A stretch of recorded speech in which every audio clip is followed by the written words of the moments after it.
the vicinity. So when people stop bringing their children to these places and businesses because they no longer want to have their children around sex offenders. So what's your responsibility and accountability with that? What's your responsibility and accountability when something does go right? Because it's gonna go right. It's not like it's not gonna happen kind of thing. So what's your responsibility? Let me say a couple of things about property values, because a lot of folks have alluded to that. Well, it's gonna happen. There is no evidence. Yes, there's plenty of There is no empirical evidence.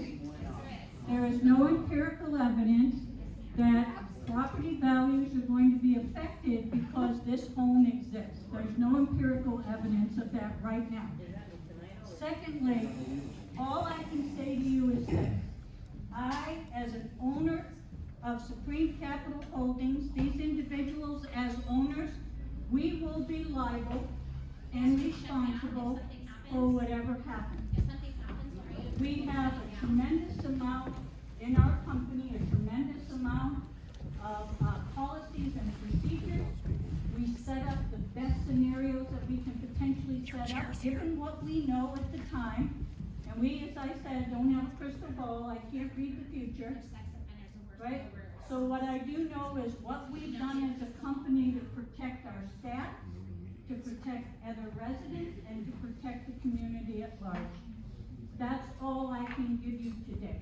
So you're not giving us any of that. Sir?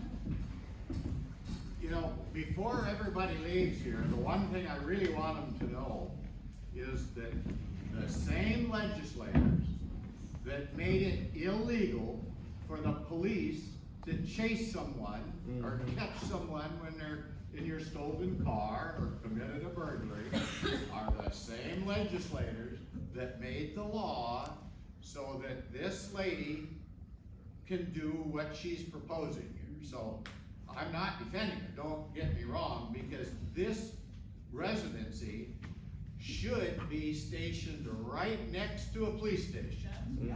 It should not be out in rural America where the resources are the least. We have the absolute least resources in rural America and the inability to respond to serious situations. And believe me, I was a lawman for darn near 40 years, and I can tell you, I have never known a rehabilitated sex offender. Now, we might differ. She's got a different point of view on that, but I'm the one that's got the reality of talking to many victims or survivors of victims. So I have no sympathy towards any of these folks at McNeil Island. They will not release them until they are released to a supervised location. So when this lady tells you they'd be released anyway, well, true, if they had a location. But if you bring enough public pressure to your elected officials that created this, and it's not the county commissioners, it's not the mayor, it's not the sheriff. We're here to protect and do the best we can for you folks, but we're stuck working within the same law that this same group of legislators passed that tell the sheriff you can't arrest this folk and make drugs legal. You can't run somebody down anymore. Well, I think we've got a sheriff that's taken exception on that, which I really appreciate. But that does not mean that that's the way it's going to be. We need to change these elected officials that created this nightmare by developing the legislation that they've promoted. They didn't say in there that this had to be next to a police station. Oh no. It can be in the far reaches of rural America where these folks get a free ride. You must have followed the national news where we've got these prosecutors and judges that are turning these people loose. They're being funded by some goofball out of Europe or something to run for office. So I don't want to get into the whole election process here.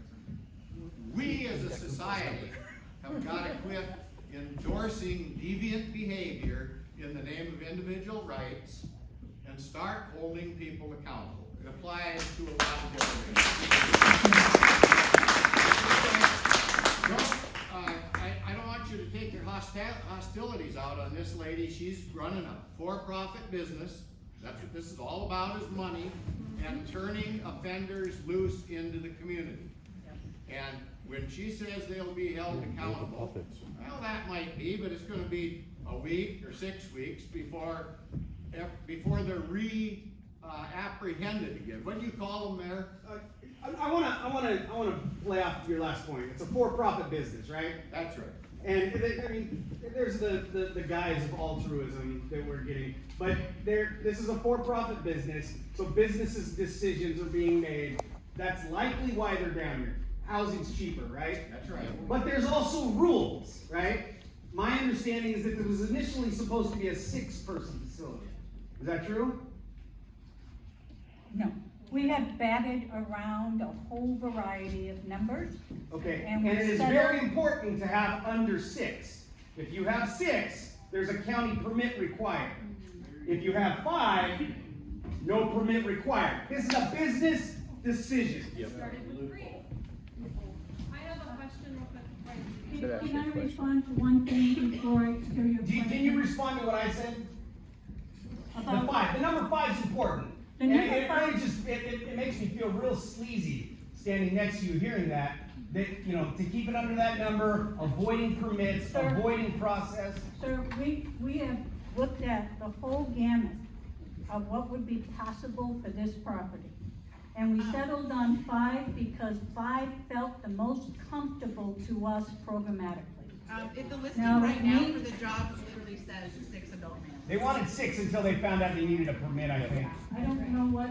It's on your website. Weird, huh? Supreme Living under jobs.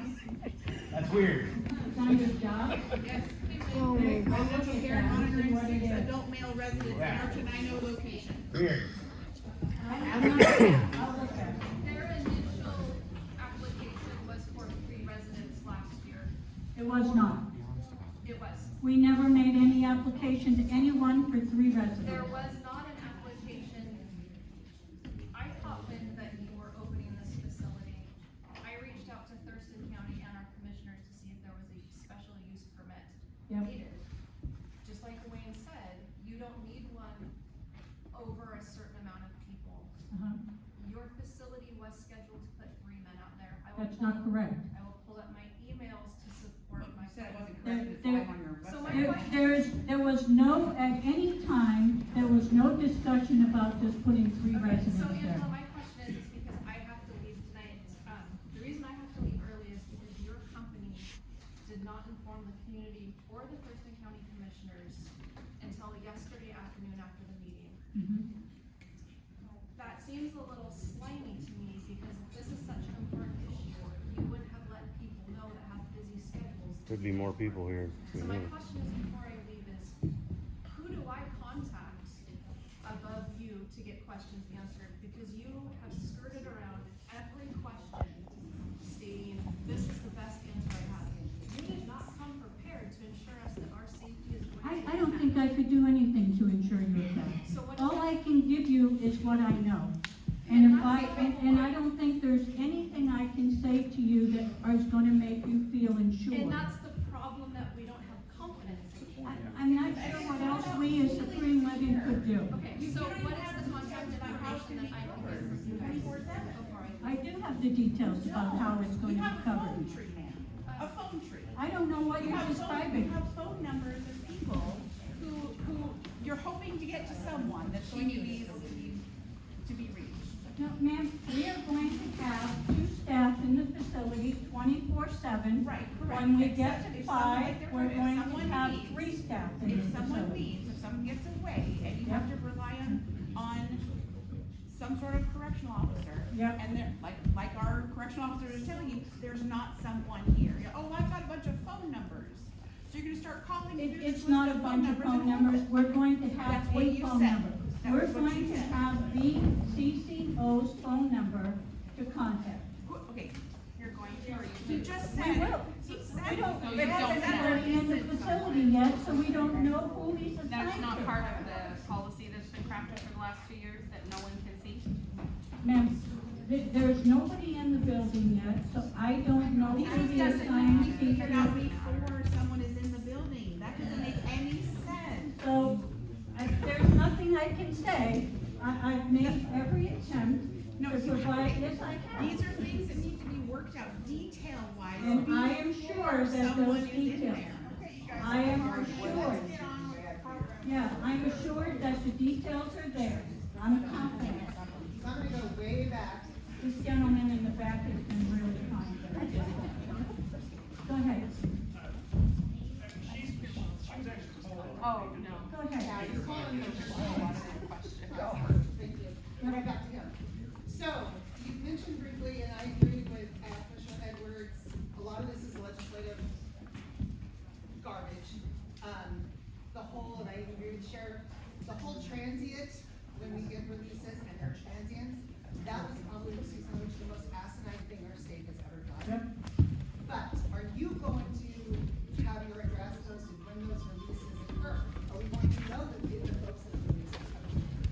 Is it- They have to have notification, so yes, you will know. Yep. Right, no, but the original release from McNeil. Yep, there will be And notification. we'll be notified that it's coming to you. That's correct. There'll be a 30-day notification period.